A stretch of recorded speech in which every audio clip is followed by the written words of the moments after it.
merasakan betapa agungnya menjadi seorang saksi. Bukan saksi biasa, tapi saksi atas ketuhanan yang maha sempurna dan utusannya yang menjadi jalan terang menujunya. Syahadat dan kelahiran kembali sang jiwa. Setiap jiwa yang benar-benar mengucapkan syahadat dari kedalaman ruh akan mengalami kelahiran kembali. Bukan dalam arti berpindah keyakinan semata, tetapi dalam makna spiritual yang lebih dalam, yakni lahirnya kesadaran baru yang memutus keterikatan dengan identitas duniawi dan membawa jiwa kepada fitrah asalnya. Inilah proses kelahiran ruhani, ketika seseorang tidak lagi hanya hidup sebagai jasad, tapi mulai menyadari dirinya sebagai hamba, sebagai ruh, sebagai saksi atas Tuhan. Kelahiran ini seringkali dimulai dari kehancuran. Ego yang selama ini membungkus hati harus retak, ambisi dunia harus luruh, dan rasa memiliki atas segala sesuatu harus perlahan dilepas. Dalam kehancuran itulah ruang untuk kelahiran dibuka.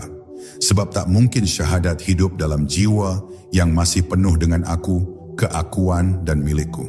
Maka syahadat sejati tidak hanya menumbuhkan cinta kepada Allah, tetapi juga meluruhkan segala bentuk kepemilikan palsu dalam diri. Proses ini tidak mudah, bahkan terasa menyakitkan. Jiwa merasa seakan tercerabut dari kenyamanan lamanya. Ia mulai merasa asing di tengah keramaian dan dekat dengan kesendirian. Ia mulai mendengar suara batin yang selama ini dikalahkan oleh kebisingan dunia. Tapi inilah jalan yang harus dilalui, jalan sunyi menuju kelahiran baru. Sebagaimana bayi yang menangis saat keluar dari rahim, ruh pun akan menggigil ketika keluar dari kepompong kelalaiannya. Namun dari tangis itu akan lahir kejernihan. Jiwa yang telah dilahirkan kembali oleh syahadat akan memandang dunia dengan mata yang berbeda. Ia tidak lagi silau oleh gemerlap dunia, karena telah merasakan kehangatan cahaya yang hakiki. Ia tidak lagi sibuk mempertahankan status dan pujian, karena telah menemukan kehormatan dalam ketundukan. Ia menjadi manusia baru yang hidup bukan untuk mengumpulkan, tetapi untuk kembali. Syahadat yang benar melahirkan kesadaran akan fana, bahwa segala sesuatu yang kita lihat, kita miliki, dan kita kejar, semuanya akan sirna. Maka orang yang jiwanya telah lahir kembali tak akan mudah terombang-ambing oleh dunia. Ia hidup dalam ketenangan yang sulit dijelaskan. Diamnya menjadi zikir, geraknya menjadi syariat, dan hidupnya menjadi kesaksian nyata bahwa Allah itu ada, hadir, dan mencukupi. Inilah buah dari kelahiran spiritual melalui syahadat. Terbentuknya pribadi yang tidak terikat dunia, tapi juga tidak membencinya. Ia tidak lari ke gua, tapi hadir di tengah manusia dengan jiwa yang jernih. Ia menjadi pancaran kasih, kejujuran, dan hikmah. Dan orang-orang di sekitarnya akan merasakan kehadiran ruhani yang membuat mereka tenang, seolah sedang duduk di bawah bayangan pohon yang rindang. Inilah wajah dari seorang yang syahadatnya telah hidup. Syahadat bukanlah akhir dari perjalanan, tapi awal dari hidup yang baru. Dan hidup yang dimulai dari syahadat sejati akan terus menuntun jiwa untuk kembali kepada asalnya.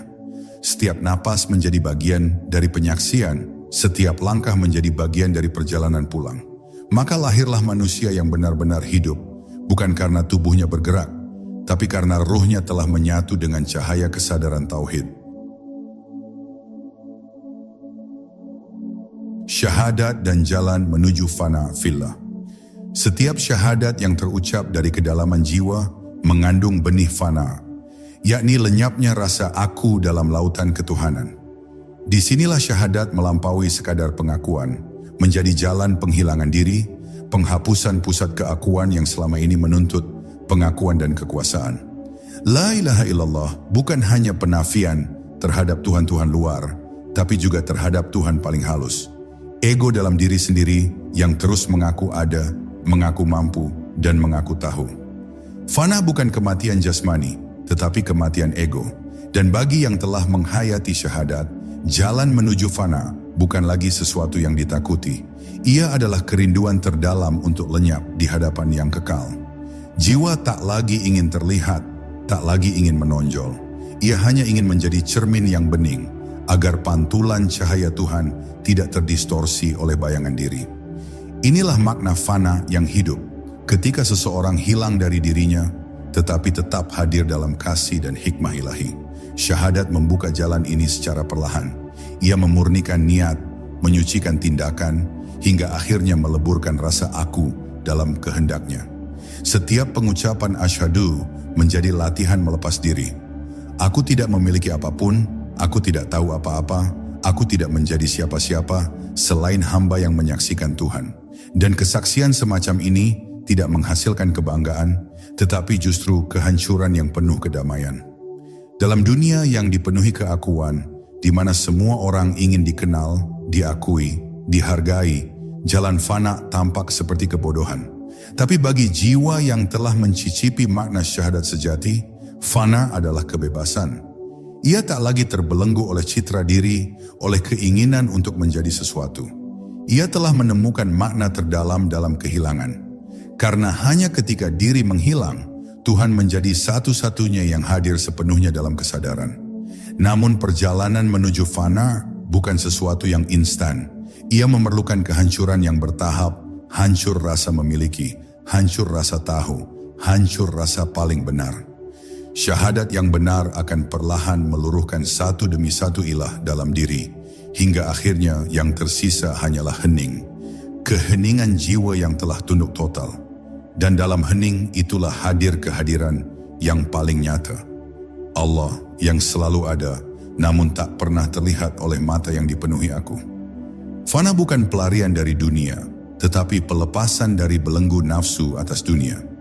Jiwa tetap hidup, tetap bekerja, tetap berbicara, tetap berinteraksi, namun semuanya terjadi dalam keadaan kosong dari keakuan. Ia seperti alat yang digerakkan oleh tangan ilahi. Ia tidak lagi mengklaim, tidak pula menggenggam. Inilah keikhlasan yang tertinggi, ketika tidak ada lagi yang tersisa untuk diikhlaskan, karena tak ada yang dianggap milik sendiri. Inilah buah syahadat dalam dimensi tertingginya, membawa jiwa kepada fana, lalu kepada baka, keberadaan yang kekal bersama Tuhan. Orang yang telah fana dalam syahadat, hidupnya tak lagi berbicara tentang dirinya, tetapi tentang Dia. Ia tak lagi ingin dikenal, tapi ingin agar Tuhan dikenali. Ia tidak ingin menguasai, tapi ingin menjadi saluran bagi kasih sayangnya. Maka langkah-langkahnya tak lagi miliknya. Semua adalah bagian dari perjalanan suci dalam menyatu dengan kehendak Tuhan. Menjadi saksi, syahadat sebagai wujud keberadaan sejati. Kata asyhadu dalam kalimat syahadat berarti aku bersaksi. Tapi apa arti menjadi saksi dalam jalan ruhani? Saksi bukan sekadar orang yang melihat. Saksi adalah yang hadir, yang mengalami, yang menyatu dalam peristiwa kebenaran itu sendiri. Maka ketika seseorang bersyahadat, ia sejatinya sedang menyatakan bahwa ia hadir dalam pengakuan tauhid, bukan sebagai penonton, tapi sebagai peserta, sebagai bagian dari arus ketuhanan itu sendiri. Menjadi saksi berarti menanggung beban kesadaran, karena begitu seseorang telah menyaksikan bahwa tiada Tuhan selain Allah, maka seluruh hidupnya tidak bisa lagi dijalani dengan kelalaian. Ia tak bisa lagi menyembunyikan diri di balik alasan-alasan duniawi. Ia telah mengikrarkan diri sebagai penanggung cahaya, pembawa pesan sunyi dari langit yang harus dijaga dalam setiap detik kehidupan. Kesaksian itu bukan main-main, karena ia mengikat bukan hanya di dunia, tapi sampai ke akhirat. Syahadat yang hidup di dalam jiwa akan mengubah cara seseorang melihat segala sesuatu. Ia tidak lagi memandang dunia dengan mata nafsu, tapi dengan mata kehadiran Tuhan. Ia melihat tanda-tandanya dalam pepohonan, dalam hujan, dalam kesendirian, bahkan dalam derita. Karena ia telah menjadi saksi, maka segala hal di dunia adalah ayat, adalah isyarat, adalah pancaran dari Yang Maha Esa.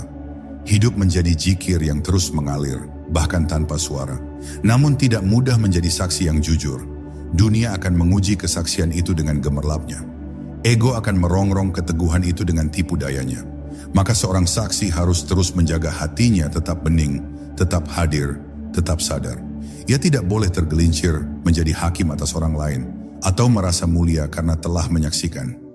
Kesaksian sejati membuat seseorang semakin rendah hati, karena ia tahu bahwa yang ia saksikan adalah sesuatu yang tak terjangkau sepenuhnya oleh dirinya. Menjadi saksi bukan berarti menjadi sempurna. Justru sebaliknya, Seorang saksi tahu betapa lemah dirinya di hadapan Sang Mutlak.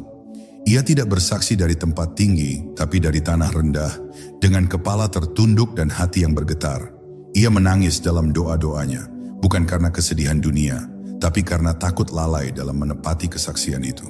Ia sadar bahwa menyaksikan adalah amanah, dan amanah itu kelak akan dimintai pertanggungjawaban. Maka ketika syahadat telah tumbuh dalam kesadaran, ia menjadi akar dari semua tindakan.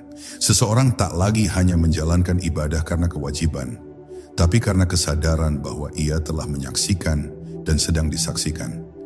Ia tidak lagi bekerja karena ambisi, tapi karena ingin menghadirkan nilai ilahiyah dalam setiap geraknya. Ia tidak lagi mencintai karena hawa nafsu, tapi karena melihat wajahnya di balik segala yang ia temui. Inilah buah dari syahadat yang menjadi wujud, bukan hanya kata. Dan akhirnya, menjadi saksi adalah menjadi wakil rahmat Tuhan di bumi. Seorang saksi sejati tidak membawa pedang, tapi membawa kelembutan. Ia tidak menghakimi, tapi mengundang. Ia tidak meninggikan diri, tapi menghadirkan wajah Tuhan dalam kerendahan hati. Maka syahadat bukan lagi hanya miliknya, tapi menjadi jembatan bagi orang lain untuk kembali pada Tuhan. Inilah tugas jiwa yang telah bersyahadat secara hakiki. Menjadi cahaya bagi yang tersesat, menjadi pelipur bagi yang terluka, dan menjadi jalan bagi yang ingin pulang.